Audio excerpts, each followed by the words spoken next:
1400 বছর আগে মাইক ছিল, কারেন্ট ছিল, হেলিকপ্টার ছিল, রকেট ছিল, কিছুই ছিল না। এখন আসেন গভীর মনোযোগ, আমি যেখানে ছিলাম সেখানে চলে আসি।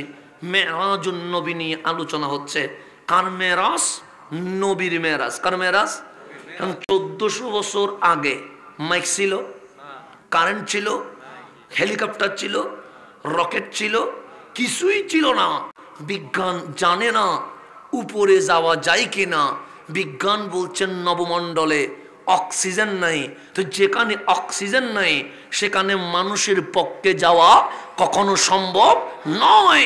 যেই জামানায় বিজ্ঞান বলছে মানুষ উপরে যায় না, সেই জামানায় আপনার নবী বুরাকে করে মেরাজে গিয়ে সকাল হওয়ার আগে আবার জমিনে চলে এসেছে।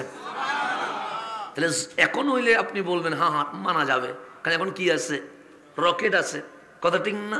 তখন কি রকেট ছিল? তা আপনার নবী যে যানবাহনে গেছে এটার নাম কি? বুরাক। এটার নাম কি? এটা নিয়ে কি কারো কোনো ঝামেলা আছে? নাই। আমিও বলি বোরাক, আমার ভাইও বলে বোরাক। বোরাক মানে কি? বারকন। বারকন মানে বিদ্যুৎ। নবীর জামানায় কি বিদ্যুৎ ছিল? তো বিজ্ঞান বলছে উপরে যাওয়া যাবে না। কেন? সে নবমণ্ডলে অক্সিজেন নাই।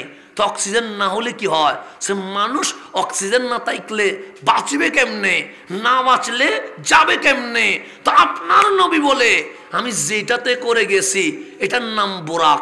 বারকুন মানে বিদ্যুৎ।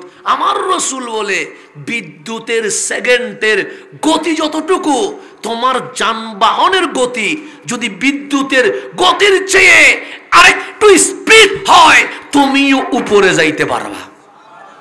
কখন বলছে? 1400 বছর যখন বিদ্যুৎ নামের কোনো বিদ্যুৎ নাই, তখন বলছে বিদ্যুতের সেকেন্ডের গতির চেয়ে তোমার বাহনের গতি যদি স্পিড হয় তুমিও যেতে পারবা। তখন বিজ্ঞান হাসতেছে, তখন মানুষ হাসতেছে, তখন বিজ্ঞানী হাসতেছে।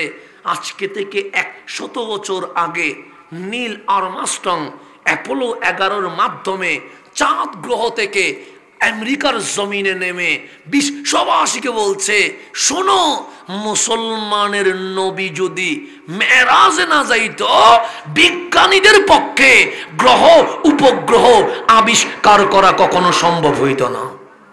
তাহলে মেরাজে যাওয়ার কারণে বিজ্ঞানের সূত্র কি হয়েছে? উন্মোচিত হয়েছে, বিজ্ঞানের যাত্রা সফল হয়েছে। একটু গভীর মনোযোগ দিবেন। আমার রসুল মেরাজে যাচ্ছে। কোথায় যাচ্ছে? মেরাজে যাচ্ছে। আল্লাহ বলেন হাবিব উঠেন। হাবিব বলেন মালিক আমি তো ঘুমাইতে চাই না, আমি তো সারা রাত তাহাজ্জুদের সিজদার মধ্যে কাটাতে চাই। আপনি বলেছেন ইয়া আইয়ুহাল মুজাম্মিল কুমিল লাইল ইল্লা কালিলা। হাবিব সারা রাত জাগ্রত হওয়ার দরকার নাই, জাগ্রত হবেন ইল্লা কালিলা, কম জাগবেন, বেশি আরাম করবেন। কেন?